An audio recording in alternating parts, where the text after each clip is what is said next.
Brand Investor is designed to make sure that you only buy great properties and you avoid the landmines. So whether you're investing in your backyard or you are investing across the country, the biggest thing that drives a piece of real estate is the area that it's in and you buy it at the right price. And so when I was in Boise and I was trying to buy real estate in St. Louis for the first time, I knew nothing. That's where Brand Investor was born.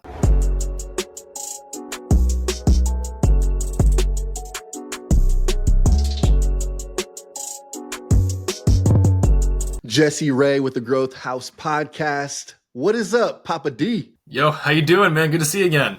Oh, it's always good seeing you. You always have good energy, bro, and I'm excited to get into this pod. So, what's been happening since Immersion? Immersion, you were part of our season 3. That was about 2 months ago.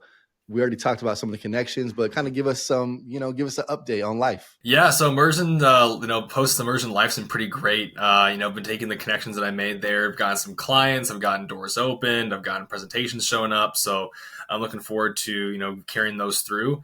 And then we've been doing a lot of upgrades on my software company and rolling out a ton of new versions, getting a lot of feedback and rolling up for a big 2025. So we just got our first couple bulk contracts for our company where people are white labeling it. And now I've got 6,000 leads to go do that for 2025 that I'm just going to go crazy on. So we're pretty excited for where we're going. Moving and shaking and a bright 2025 in the mix. And I want to give people a background because probably most people know you from Immersion within the Growth House community, but those outside of Immersion might not. So a little bit of background: retired DoD geospatial analyst. I had to ask him what 4 of those 5 words meant because I had no idea.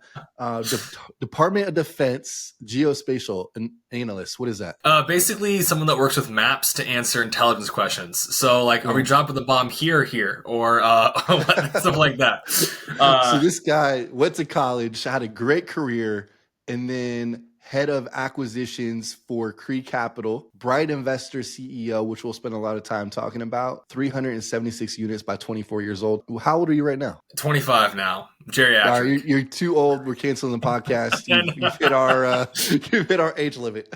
Absolutely. So all that to be said, man, you had a great career. You were doing good, probably great to most people. But then you're like, I want to go get 100 plus doors. I want to dive into real estate. I want to start a software company. Where did all this start? Let's talk about this journey. Yeah, growing up, I put a lot of pressure on myself to be really academic because that was the thing that I could go do. If I go really hard in school, I get good grades. There's accolades. I can see that. And by the time I got to college and I won the scholarships that I did, I was 18 years old and I was like, great. Well, I got the good grades. I got a really good school. I've got this job lined up when I graduate the DoD. This can't be it. And I look at my potential and what I'm interested in doing. And at 18, I've secured the bag for the life that a lot of people try to strive for. And that's awesome. But it just felt like I can't spend the next 50 years saying, yep, that's it. I'm stopping my journey on the mountaintop.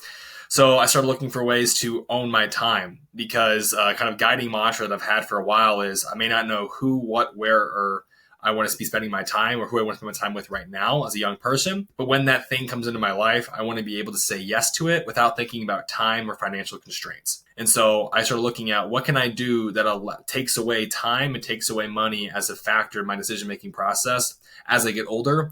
And, spouses come into play, kids come into play, places you want to live come into play, hobbies come into play that are a huge part of your life. So that's what threw me into real estate and then threw me into software and then threw me to where I am today. That's amazing. And I want to dive a little bit deeper into your story because most people would never even fathom to say, I own 300 plus units by the end of their life. And you're like, no, I'm going to do that in a couple of years.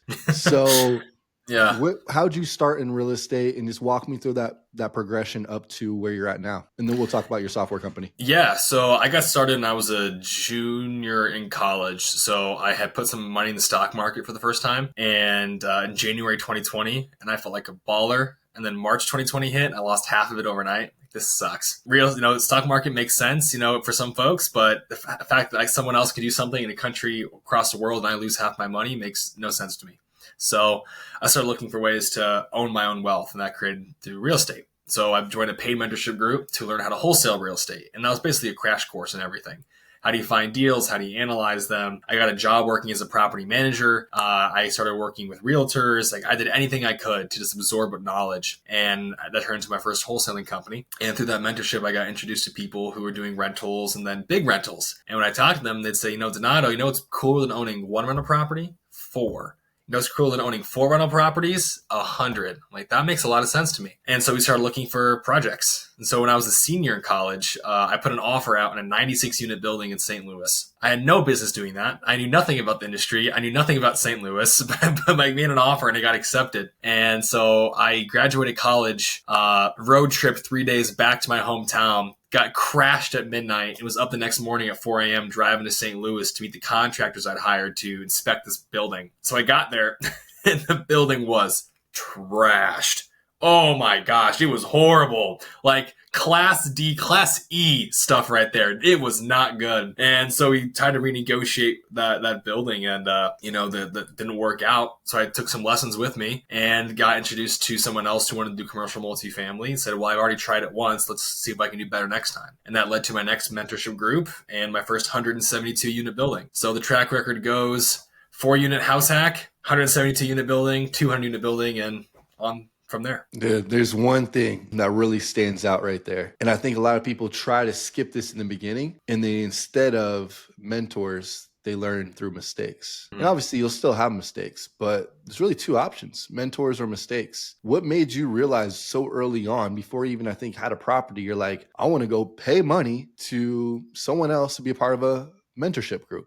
It makes sense to me. But most people don't think this way. So why at your age were you like, yeah, I'd rather pay to be a part of this mentorship group? Well, I had this mentality that, success leaves clues, but failure leaves landmines. And so when it comes to where people have messed up, you can go talk to anyone, even if it's not real estate or business. Like go talk to an uncle or grandparent and say, hey, what were some of the biggest mistakes of your life? And most people have some glaring mistakes or regrets that they will point you towards and say, I wish I hadn't done this, or I wish I had done that. And I recognize that when I was a kid and I talked to a lot of people, I'd always ask them questions like, what do you do? What do you make? And are you happy? And just put those pieces together. And as you talk to more people who have been doing the things that you want to do or have the things that you want to have, they give you this roadmap of here's everything that I did that helped me get closer to where I want to be. And here's everything I did or didn't do that, would have been a distraction. And so when it came to business, like, well, now I'm going to do this venture that's trying to make wealth and create income. And there's a lot of landmines out there I know nothing about. So I need to go be able to talk to people that know where those mines are buried so that I can avoid stepping on them and, storm that beach even faster than they could. And the cool part about it is mentors love telling you. You can go talk to anyone that's older, especially my age when I was like 20 years old. They're like, wow, you're 20 and you're doing this? Wow, you're actually going to take action with what it is that I'm telling you. Let me give you every secret I've ever had. And they lay it out. And so when 25 people said, Donato, your first property should be a house hack, I said, okay. And I went and bought a house hack. And then when I saw that everyone went from flipping to rentals to Airbnb to boutique hotels to commercial multifamily, I'm like, well, why not just skip the stuff in the middle? If I have the mentor for this level, why do I need to go through all of this? Just jump straight to the top. And that allowed me to expedite my whole journey. I love that, man. How were you able to find a mentor? And what advice would you give to others? I mean, sure, maybe a small part of it, people are super excited just because of how young you were, but you're still young. I think that maybe has a very small play in finding a mentor, but really in general, how would you find a mentor now and advise others to find one? When I first got started, the very first thing I was doing was I knew I was in Boise, Idaho at the time. So I'd go on to Bigger Pockets in the real estate marketplace and I'd look for people who are constantly posting on markets and real estate stuff in Boise. And then I'd look up top property managers and top agents and top investor friendly agents in the city. And I just look at all their content and then I reach out and say, hey, I've been watching all your content. I've saw your post. I love it. I'm a new investor. I want to find a way that I can, add value to you. Do you need someone to, support your real estate business for free? What have you? And so the mentor I reached out to, he had a property management company. And he was like, well, we need a maintenance tech, someone that's going to manage all of the, maintenance requests. I'm like, I'll do that. That's why I worked for him and did that. And then when he would sell a house to a client and that client was out of state or they're moving in and they didn't want to hire an expensive moving company, he'd say, hey, I know some college kids that could help you out. So he'd call me and say, hey, they'll pay you $100 to come to move their stuff in. Will you do it? I'm like, heck yeah. So I borrow a truck from my friend and then borrow some straps from another friend and show up and move the person in. So then he was adding value to his clients with a really cheap move-in service. And they pay me like $100. I made some cash. And so I just built that relationship up. And so then he would come with me on my seller appointments and he would give me access to the MLS and he would help train me. And I'll never forget it. I know all the stuff that he gave me. It's funny, we're actually meeting up later today to catch up because he's got to help me get started. And it all came through an exchange of value. I love that so much. I think these are the stories that we kind of forget sometimes or we don't share because we're like, oh yeah, that's just something that we did and that's just how we thought to provide value and that led us to where we are at now. But guess what? A lot of people don't think this way. So it's super important. I love that you mentioned that. Let's dive into Bright Investor. Walk me through what that looks like today and then how it started. Yeah, so Bright Investor is designed to make sure that you only buy great properties and you avoid the landmines.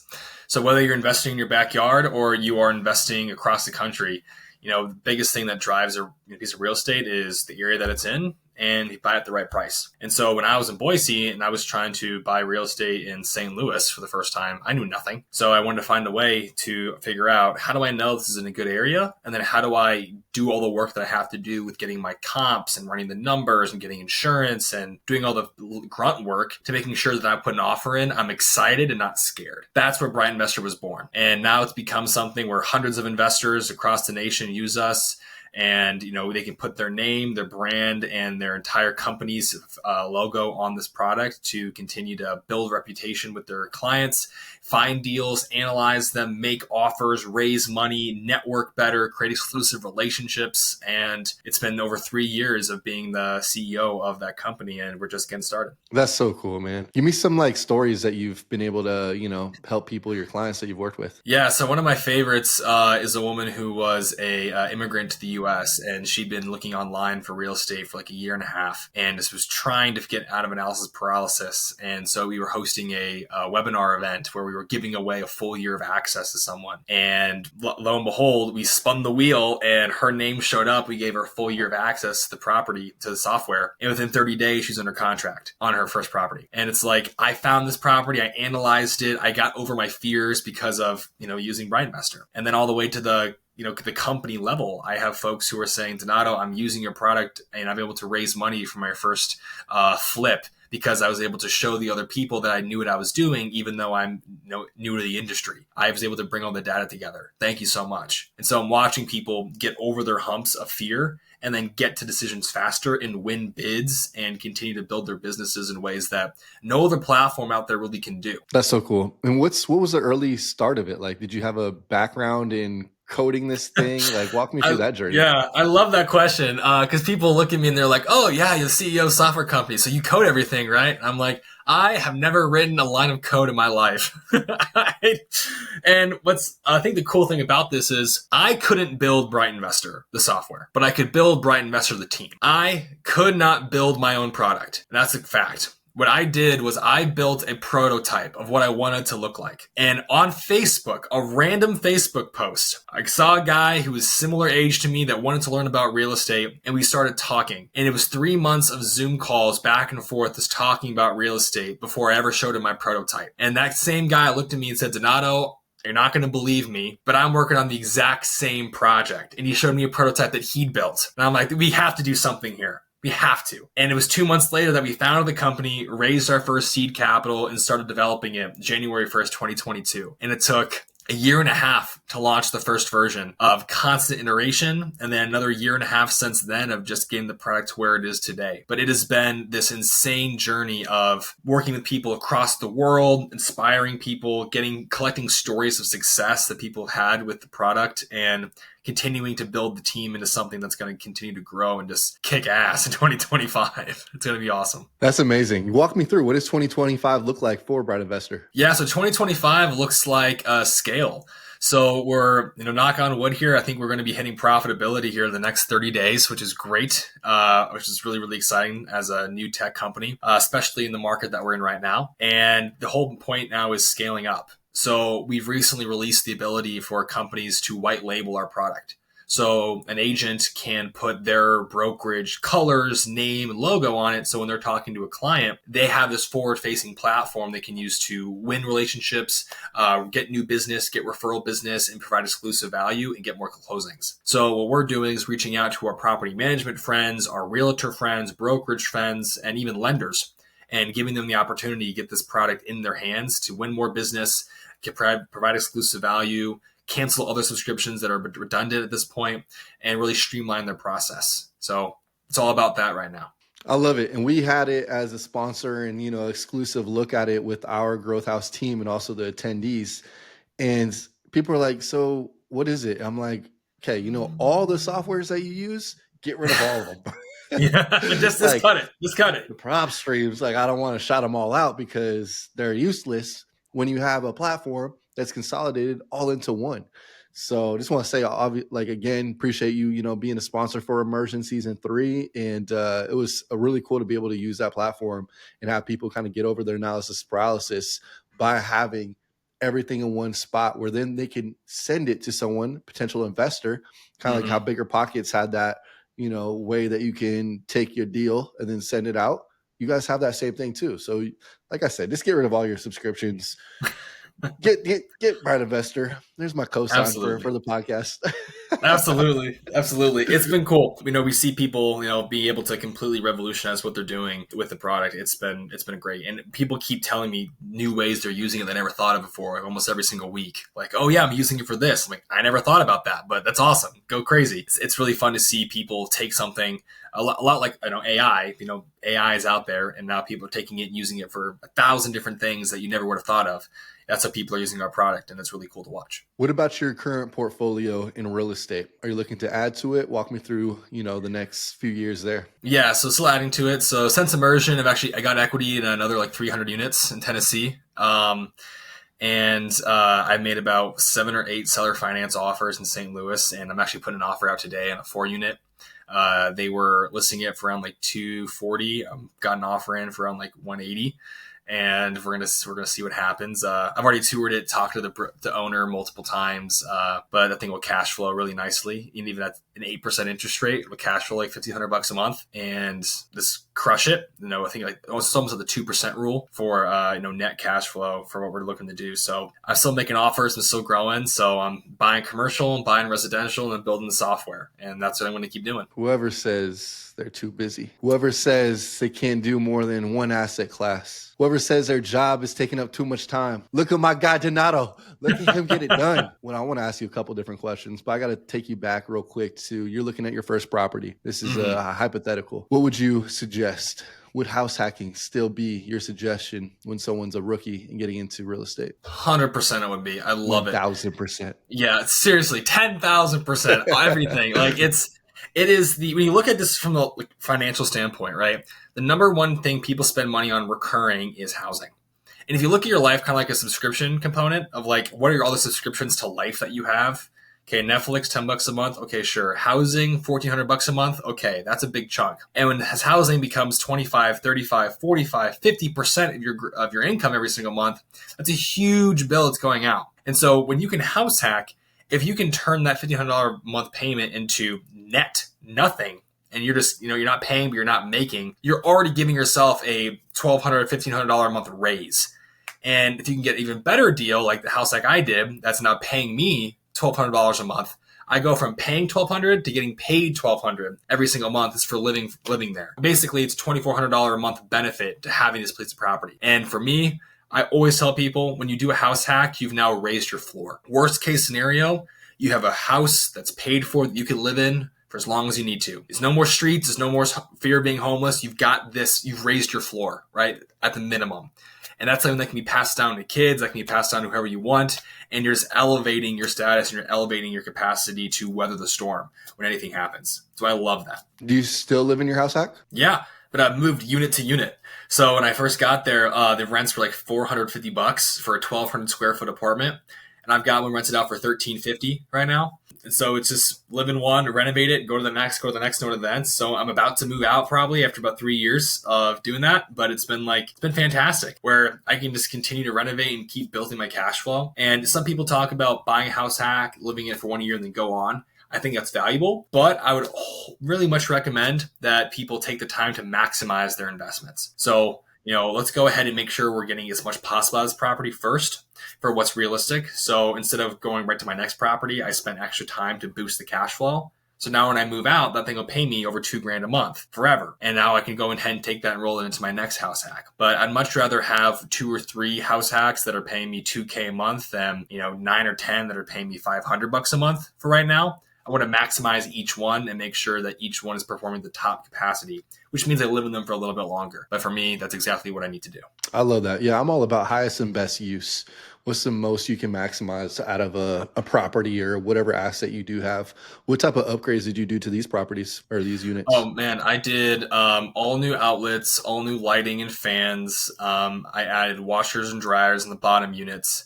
I added dishwashers in the bottom units, new flooring in the kitchen, new countertops, new appliances, completely reglazed the bathroom, new wallpaper, new vanities, new lighting, paint the whole thing, some safety rails outside, a little bit of lawn care, and that's pretty much it for the units there. And so now they're all renting at between 1,100 and $1,300 a month, and it's solid. Who's out there saying that we're slumlords? What are they talking about? You hear the detail? He's doing the outlets. He's doing the Yeah. fans. He's doing the lights.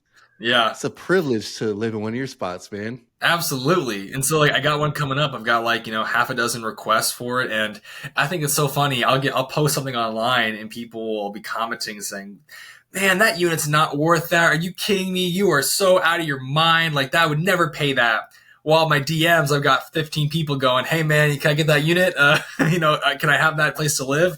And there's such a discrepancy between people who are just, blasting you online, talking about, you're a landlord. What are you doing? That's completely unaffordable. It's completely XYZ.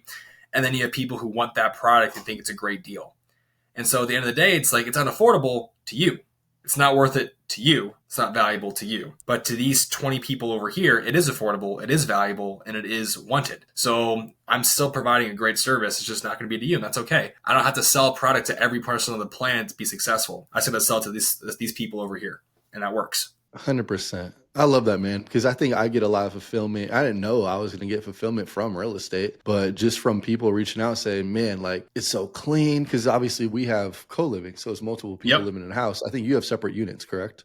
Yep. Separate units. Yeah, so it's just like I'm in the hospitality business at the end of the day. And I think we have to rethink how we think about real estate. I think a lot of people, especially if they're in short-term rentals or co-living, really realize that you're in the hospitality business and you kind of are in a similar way, but more long-term.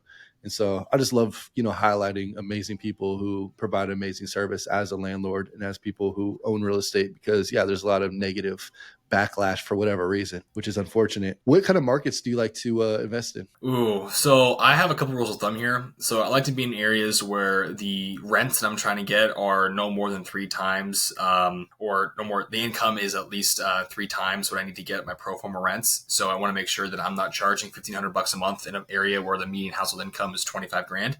So I really try to match those things up and look for at least like 15% rent growth over the last 5 years or so.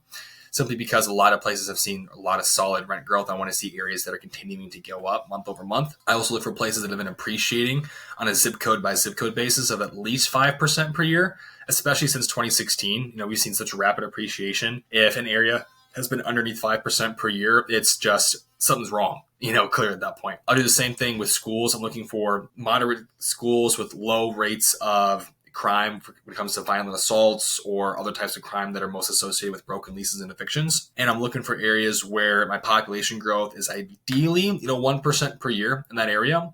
And I'm in a metro where the job market's been growing at least 10% over the past 10 years. So I like those areas. And right now, if you had to answer the question of cash flow over appreciation, I'm buying things that right now, today, cash flow me over $1,000 a month at a minimum for an individual apartment. Like if I can buy it and it cash flows me $1,000 a month, okay, great, I'm interested. And then over that, I'm looking at the areas that are still going up, meaning a price point between maybe 150 to 250 in that range that are going to continue to grow over time. So that's what I'm really looking for when I'm looking at my markets. And most of the time, that's in the Midwest. Love it. Yeah, that's a market that I've never really looked at. I think.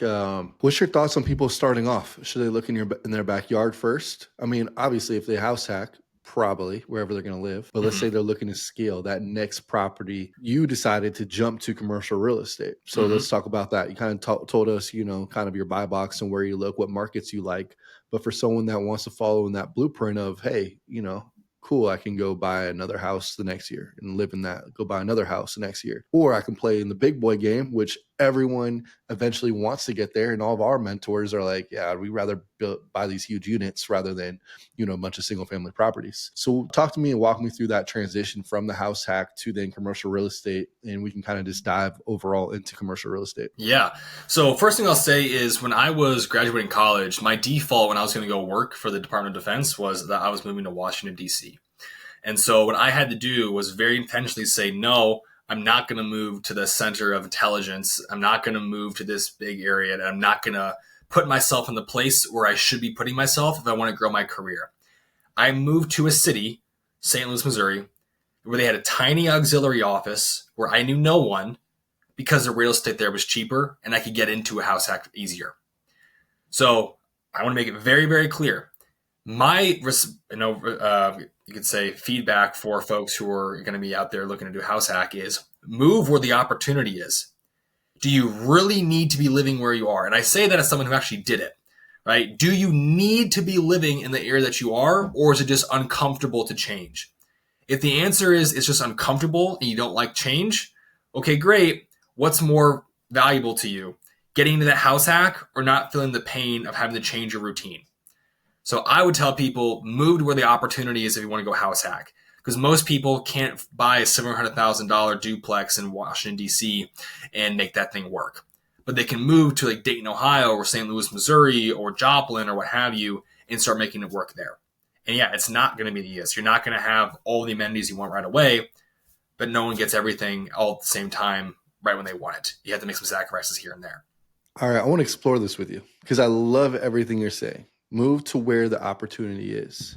I think you're kind of unique because you feel like you are extra self motivated, extra driven, and that's why you're so freaking successful at 25 years old. What about for the other people? Because I think environment and association plays such a big impact on people's life. I don't know the market in St. Louis, but is there a lot of people that you're like, man, it fires me up being around these guys? Like I have a tight community out there. Like the way you're smiling probably Yeah. means no, but you still Yeah. figure out a way to make it work. So it goes back to my no excuses. Doesn't matter where you are. You have online mentors now. You don't need to physically be next to your buddies who are all grinding together. But also, I'll share my quick story. I was in Portland, Oregon. Sure, I could have done whatever I've done now based there. However, for me, it was changing my mindset, getting to a location where it was abundant with entrepreneurs, with real estate investors. What did I want to do? Become a real estate investor, entrepreneur. What did I do? I moved to a city where there was a lot of those, and I was constantly surrounded by those people. Sure, like you also mentioned, it was more expensive.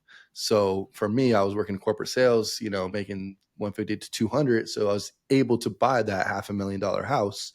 Some people can't. So I actually kind of just want to go back and forth on this with you because I think it's two different, it's the same mindset, but two different scenarios that people can look at. So what's your Yeah. thoughts with what I said? Yeah, so I mean, when I was getting started, when I first moved to St. Louis, I was straight out of college. All I had was a offer letter from my job, like 50 grand a year, and that's what I used to get pre-approved my first property. So for where I was, and back then I was young, single, no kids, no spouse. Being able to roll the dice on a new city made a lot of sense. And like you said, I'm someone who has a lot of internal kind of locus of control, where I can go and I can call people right now. Or you're 100% right. I don't have a really deep, tight knit entrepreneurial community in St. Louis. Absolutely not. It's one of the reasons that I'm not, confident in being there for years and years. But I can go to things like Immersion. I can go to conferences like BPCon in Orlando. I can go to all these different events, which I've done. I've traveled coast to coast this year, going to where those people are, getting fulfilled and getting poured into, which allows me to come to St. Louis, and I kind of call it my hidey hole. Like I go to St. Louis, and for me, it's a benefit because there's no one a little bit like me. There's no distraction, and I can just grind. I can just grind away, and I'm just doing it. And then when I go out to the areas where there's a lot of other people like that, I can go do my networking. I can do my, move around, move and shake and kiss babies kind of activities. And so for me and my personality, that works a lot. But for you, someone who is coming in from a higher income sales job, and you wanted to be able to be drawing that energy in from folks who are doing what you wanted to do, it's absolutely doable. And where I was drawing a mentorship and drawing community from the online space and being a young person where I could afford it, you're able to do that in person. So if the situation allows for it, I think both are completely viable.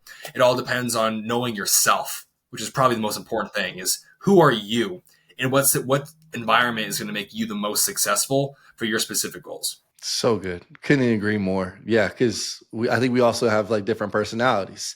So it makes perfect sense. How were you able to, because like someone for me, I need to be belly to belly, face to face with someone. That's where I get my energy, you know what I mean? And you've seen that with immersion. But for someone like you, that you were able to still build a freaking network from St. Louis without even interacting, I think, in person. Yes, you had your online mentorship, which mentors are mistakes. That's a given. Go be a part of some kind of community if you're starting off. No brainer. But like even Dave Pierre, like how were you able to connect with him? How were you able to meet some of these people when you're just in your hiding spot in St. Louis? Yeah. So one, a lot of social media, so engagement there. So following, DMing, liking, and then cold emails. Like I don't care. I've got no shame. Like I'll show up at the front door and say, hey, bang, bang, bang, let's talk.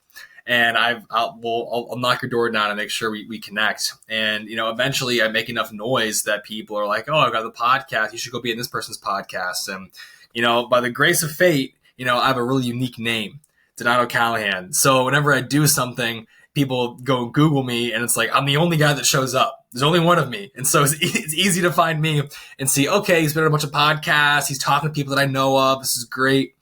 And allowing myself to get connected with other people and just asking for referrals, asking for intros. Eventually I meet folks like Dave and we get connected. I do a couple events with him. Then he says, you know what? We need a speaker for my, local real estate investment association. Why don't you drive down? So I drive the 4 hours to Springfield, Missouri, and I go do his event. And then we smoke cigars at his place. And then, we connect and we just do more stuff together. It's just all referral based. And it's the kind of thing where you keep showing up and you keep, following up and you keep adding value wherever you can. And, I think for me, honestly, knock on me, I'm very business almost all the time up front.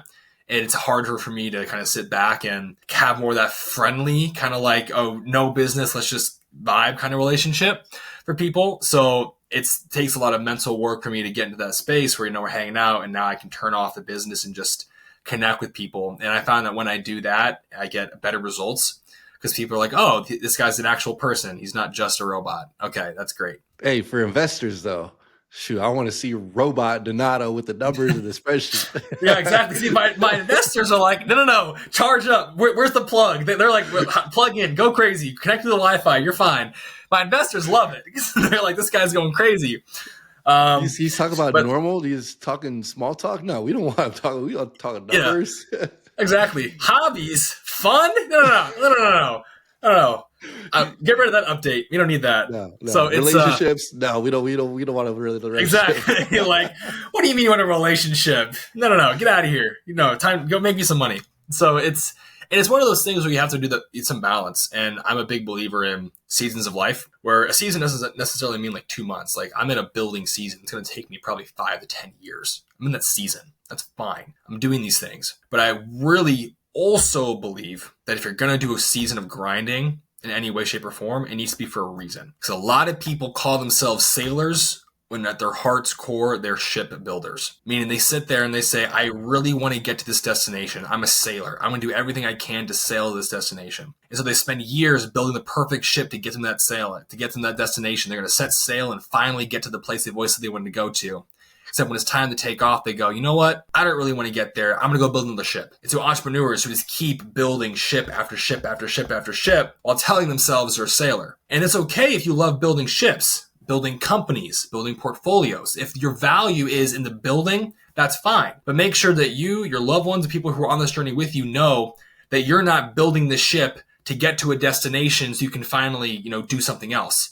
the value in your calling in life is to build these things. So have that honest conversation with yourself and your family. And then same if you get on that ship and you're sailing to your destination, when you get to that destination, I see a lot of entrepreneurs make the mistake of going, you know what? I didn't actually want to get here. I want to get here. The buried treasure isn't on this map. It's on that map. I need to go to that island. And they just keep sailing and sailing and sailing and never actually stepping on the sand, digging up that treasure and enjoying the fruits of their labors. So I think that grinding is something that has to happen to get you where you want to go.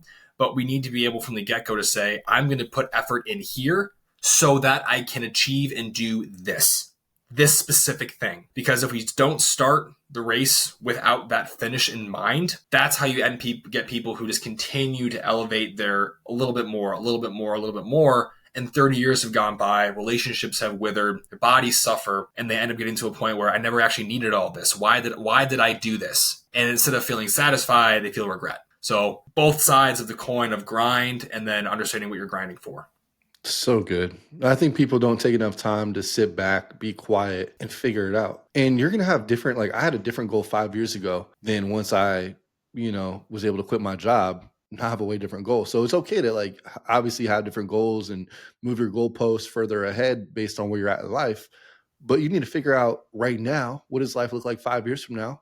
And then reverse engineer it, essentially what you just said. And it's so important. You mentioned a couple of things when you talked about reaching out and connecting with other people. I think people try to just network to network, especially early on, and that really won't get you anywhere. I definitely did that in the beginning. Take action and build something. It doesn't have to be finished, but have something that you're building, whether it's a portfolio, whether it's a software company, whether it's this growth house concept that everyone's like, oh, this is cool. I want to kind of learn more. Build something and then have no shame when it's reaching out to people. You mentioned that you would reach out DMs, cold email. And I think what's the most underrated skill is a follow-up. Most people don't do that follow-up. Oh yeah, I reached out to Dave. Haven't heard back. When was this? 3 months ago. You don't want it bad enough. If you're spending 3 months in between messages. Oh man, I reached out to 5 different people. Donato, how many people do you think you reached out to in that period of time where you're like, I'm trying to knock on doors, get in front of people? Was it 5? Oh, dozens of people constantly. Just cold calling. Like, you don't know me, but I know you. Let's talk. Next day, hey, left voicemail. Let's connect. Like this, relentless. You have to.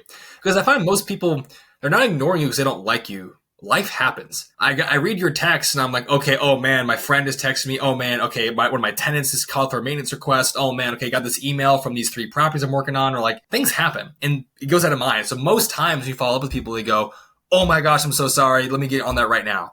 It's more of life got busy, but they want you to come up and just, knock on the door because they're like, oh yeah, for sure, come on in. It got busy. So it's not like I don't want to talk to you. It's more of you need to be there when their availability is there and their peace of mind is there, where they can say yes, let's go talk. 100%. And then the last thing I want to just close that chapter was creating value. You're like, Dave, you want me to go speak? 100%. What else do you want? Okay, cool. I'll do that too. So you were there, you were available, and you're creating value for Dave. And that opens the door to, Dave's someone that has a 70,000 person Facebook group. Sure, there's some other connections in there that probably have served you within his community. I mean, I'm pretty much a direct connection through, shout out our, why am I blanking on his name? Oh, who's Brian? our guy? No. Ramon? No, who connected us through Dave? He came to the immersion right before you. This is terrible. It's my guy too. Yes, I know. Yes. Yeah, I know you're talking about. Terrible. I want to not Bruce. Gosh, what was his name? I know what you're talking about. Okay, this is he terrible. Introed us. He literally introed us. So I'm gonna send him a message to say I love you because I feel bad. Can't remember neither of us. Can't remember his name.